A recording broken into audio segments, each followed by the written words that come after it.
So ಎಲ್ಲರಿಗೂ ನಮ್ಮ ವಿಡಿಯೋಗೆ ಸ್ವಾಗತವನ್ನು ಮಾಡ್ತಾ ಈ ಒಂದು ವಿಡಿಯೋದಲ್ಲಿ ಒಂದು ಇಂಪಾರ್ಟೆಂಟ್ ಮೇವು ಜಾತಿ ಒಂದು ಗ್ರೀನ್ ಫಾಡರ್ ಬಗ್ಗೆ ಸೊ ಡೈರಿ ಫಾರ್ಮ್ಗೆ ರಿಲೇಟೆಡ್ ಆಗಿ ಹೇಳ್ತೀನಿ. ಯಾಕೆ ನಾನು ಅದನ್ನು ಹೇಳ್ತೀನಿ ಅಂತ ಅಂದರೆ ಸೊ ತುಂಬ ಫಾಸ್ಟಾಗಿ ಬೇಗನೆ ಅತಿ ಹೆಚ್ಚು ಪ್ರೋಟೀನ್ಸ್ ಮತ್ತು ವಿಟಮಿನ್ಸ್ ಇರುವಂತಹ ಮತ್ತು ಮಿನರಲ್ಸ್ ಇರುವಂತಹ ಒಂದು ಹಸಿರು ಮೇವಿನ ಬಗ್ಗೆ ಸೊ ನಿಮ್ಗೆ ಈ ಒಂದು ವಿಡಿಯೋದಲ್ಲಿ ತಿಳಿಸ್ತಾ ಹೋಗ್ತೀನಿ. ಸೊ ಮೇವಿನ ಒಂದು ಮಾಹಿತಿ ಹೆಚ್ಚಿನದಾಗಿ ತಿಳ್ಕೊಂಡು ಸೊ ದಾಣಿ ಮಿಶ್ರಣ ಅಂದರೆ ಅತಿ ಹೆಚ್ಚು ಬೆಲೆಯನ್ನು ಕೊಟ್ಟು ಕೊಂಡ್ಕೊಳ್ಳುವಂತಹ ದಾಣಿ ಮಿಶ್ರಣವನ್ನು ನೀವು ಕಡಿಮೆ ಮಾಡಿಕೊಳ್ಬೇಕು ಅನ್ನೋದೇ ನನ್ನ ಮುಖ್ಯ ಉದ್ದೇಶ.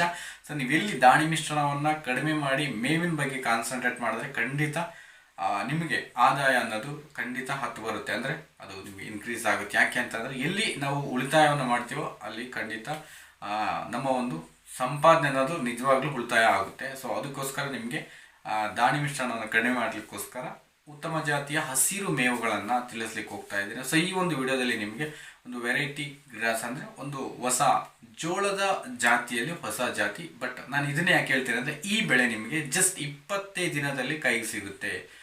ಆ ಬೆಳೆಯ ಕಟಾವಿನ ಅವಧಿ ಜಸ್ಟ್ 20 ದಿನ, ಒಂದು ತಿಂಗಳಲ್ಲ, 20 ದಿನಕ್ಕೆ ನಿಮಗೆ ಕಟಾವಿಗೆ ಬರತಕ್ಕಂತಹ ಒಂದು ವೆರಿ ಗುಡ್ ಮತ್ತು ವೆರೈಟಿ ಆಗಿರ್ತಕ್ಕಂತಹ ಒಂದು ಜೋಳದ ಜಾತಿಯ ಒಂದು ವೆರೈಟಿ ಅದಾಗಿರುತ್ತೆ. ಸೊ ಅದಕ್ಕೋಸ್ಕರ ಈ ಒಂದು ವಿಡಿಯೋದಲ್ಲಿ ಅದರ ಸಂಪೂರ್ಣ ವಿವರಣೆಯನ್ನು ನಿಮ್ಗೆ ಕೊಡ್ತಾ ಹೋಗ್ತೀನಿ. 20 ದಿನದಲ್ಲಿ ಅಂತಂದರೆ ಯಾವ ಬೆಳೆನೂ ಅಷ್ಟು ಫಾಸ್ಟಾಗಿ ಬರ್ತಾ ಇಲ್ಲ. ಈ ಒಂದು ಪ್ರೆಸೆಂಟ್ ಸಿಚುವೇಶನ್ಸಲ್ಲಿ ನೀವು ಕರೆಕ್ಟಾಗಿ ಗೊಬ್ಬರ ನೀರು ಕೊಡ್ತಾ ಬಂದರೆ 20 ಡೇಸ್ ಎನಫ್ ಸಾಕು, ನೀವು ಕಟ್ ಮಾಡ್ಕೋಬೋದು. ಓಕೆ, ಈ ಒಂದು ವಿಡಿಯೋದಲ್ಲಿ ಸೊ ಅದರ ಬಗ್ಗೆ ಮಾಹಿತಿಯನ್ನು ಹೆಚ್ಚಿನಾಗಿ ಹೇಳ್ತಾ ಹೋಗ್ತೀನಿ. ಸೊ ಯಾರೆಲ್ಲ ನಮ್ಮ ಒಂದು ವಿಡಿಯೋಗಳ ಹೊಸದಾಗಿ ವಾಚ್ ಮಾಡ್ತಾ ಇದ್ದಾರೆ ಅಂದರೆ ಪ್ರತಿ ವಿಡಿಯೋದಲ್ಲಿ ಹೇಳ್ತೀನಿ. ಸೊ ಹಾಗೆ ಸುಮ್ಮನೆ ನೋಡೋದಕ್ಕಿಂತ ಸಬ್ಸ್ಕ್ರೈಬ್ ಮಾಡ್ಕೊಂಡು ನೋಡಿದ್ರೆ ತುಂಬ ಒಳ್ಳೆಯದು. ಸೊ ನಿಮಗೂ ನೆಕ್ಸ್ಟ್ ನಾನು ಮಾಡೋ ನೋಟಿಫಿಕೇಶನ್ಸ್ ಬರುತ್ತೆ, ನನಗೂ ಸಬ್ಸ್ಕ್ರೈಬರ್ ಕೌಂಟ್ అనేది ಹೆಚ್ಚಾಗುತ್ತೆ. ಪ್ಲಸ್ ಹಾಗೇನೆ ವಿಡಿಯೋ ಇಷ್ಟ ಆಯಿತು, ಮಾಹಿತಿ ಇಷ್ಟ ಆಯಿತು ಅಂತಂದರೆ ಖಂಡಿತ ದಯಮಾಡಿ ಪ್ಲೀಸ್ ಒಂದು ಲೈಕ್ ಮಾಡಿ ಹೋಗಿ ವಿಡಿಯೋಗೆ. ಸೊ ಇದು ನಿಮ್ಮ ಸಪೋರ್ಟ್ ಅಂತ ನಾನಂತೂ ಅನ್ಕೋತೀನಿ. ಸೊ ಖಂಡಿತ ಇನ್ನು ಹೆಚ್ಚಿನ ಮಾಹಿತಿಯನ್ನು ನಿಮಗೆ ತಿಳಿಸ್ಲಿಕ್ಕಂತೂ ಅದು ತುಂಬ ಅನುಕೂಲ ಆಗುತ್ತೆ. ಸೊ ನಿಮ್ಗೆ ಆ ಮಾಹಿತಿ ಬೇಕು ಅಂದರೆ ಖಂಡಿತ ಲೈಕ್ ಮಾಡ್ತಾ ಹೋಗಿ. ಓಕೆ, ನಾನು ವಿಡಿಯೋನ ಲೇಟ್ ಮಾಡಿದ್ರೆ ಸ್ಟಾರ್ಟ್ ಮಾಡಿಬಿಡ್ತೀನಿ. ಸೊ ಇವತ್ತು ನಾನು ಸ್ಟಾರ್ಟ್ ಮಾಡಲಿಕ್ಕೆ ಹೋಗ್ತಾ ಇರ್ತಕ್ಕಂಥದ್ದು CSV 33MF ಜೋಳದ ಜಾತಿಯ ಒಂದು ಮೇವು. ಈ CSV 33MF ಜಾತಿಯ ಒಂದು ಜೋಳದ ಮೇವು ಏನಿದೆ ಸೊ ಇದು ಎಲ್ಲ ಜಾತಿಯ ಜೋಳದ ರೀತಿಯೇ ಬೆಳೆಯುತ್ತೆ, ಬಟ್ ಕಡಿಮೆ ಅವಧಿಗೆ ನಮಗೆ ಬೇಗನೆ ಕಟಾವಿಗೆ ಬರ್ತಕ್ಕಂಥದ್ದು. ಸೊ ಆ್ಯಸ್ ಇಟ್ ಈಸ್ ಎಲ್ಲ ಜೋಳವನ್ನು ಬಿತ್ತಿದ ರೀತಿ ನೀವು ಬಿತ್ಕೊಳ್ತೀರಾ. ಸೊ ಆ್ಯಸ್ ಇಟ್ ಈಸ್ ಚೆಲ್ಕೊಳ್ಳೋ ರೀತಿಯೇ ನೀವು ಅಂದರೆ ಮಡಿಗಳನ್ನು ಮಾಡಿಬಿಟ್ಟು ಸೊ ಚೆಲ್ಕೊಂಡು ಅಂದರೆ ವಿಸ್ತಾರವಾಗಿ ಯಾವುದೇ ರೀತಿ ಸಾಲು ಹಾಕೋಬೋದ್ರು, ನೀವು ಚೆಲ್ಕೊಂಡಾದರೂ ಮಾಡ್ಬೋದು. ಸಾಲಲ್ಲಿ ಬಿತ್ತೀನಿ, ಹಾಫ್ ಫೀಟ್ ಸಾಲಲ್ಲಿ ಬಿತ್ತೀರಿ ಅಂದರೆ ನೋ ಪ್ರಾಬ್ಲಮ್ ಮಾಡ್ಕೋಬೋದು. ಸೊ ಆ ರೀತಿ ಮಾಡಿಕೊಂಡು ಉತ್ತಮವಾಗಿ ಅಂದರೆ ಎಲ್ಲಕ್ಕೂ ಕೊಟ್ಟಂತೆ ಗೊಬ್ಬರ ಕೊಟ್ಟಿದ್ದೆ ಆದರೆ 25 ದಿವಸಕ್ಕೆ ಜಸ್ಟ್ 20 ಡೇಸಲ್ಲಿ ನಿಮಗೆ ಕ್ರಾಪ್ ಕಟಾವಿಗೆ ಬರುತ್ತೆ. ನೀವು ಕಟ್ ಮಾಡಿಕೊಂಡು ಮೇಯಿಸ್ಬೋದು. ಇದರ ಇಳುವರಿ ಬಂದುಬಿಟ್ಟು ಒಂದು ಎಕರೆಗೆ 30 ರಿಂದ 40 ಟನ್ ಮೇಲೇ ಬರುತ್ತೆ. ಒಂದು 30 ರಿಂದ 40 ಟನ್ ಮೇಲೆ ಬರುತ್ತೆ. ಸರಾಸರಿ ಒಂದು 50 ಟನ್ನಷ್ಟು ಇಳುವರಿ ಅನ್ನೋದು ಖಂಡಿತ ಬಂದೇ ಬರುತ್ತೆ. ಬಟ್ ನಮ್ಗೆ ಏನಂದರೆ ಶಾರ್ಟ್ ಪೀರಿಯಡಲ್ಲಿ ಬೇಗನೆ ಫಾಸ್ಟಾಗಿ ಸಿಗ್ತಕ್ಕಂಥದ್ದು ಈ ಒಂದು CSV 33MF ಜೋಳದ ಜಾತಿಯ ಒಂದು ಮೇವು. ಸೊ ತುಂಬಾ ಚೆನ್ನಾಗಿರುತ್ತೆ. ಇದರಲ್ಲಿ ಮುಖ್ಯವಾಗಿ ನಮಗೆ ಸಿಗ್ತಕ್ಕಂಥದ್ದು ಪ್ರೋಟೀನ್ ಪರ್ಸೆಂಟು ಒಂದು 18% ಆಫ್ ಪ್ರೋಟೀನ್ಸ್ ಇರುತ್ತೆ.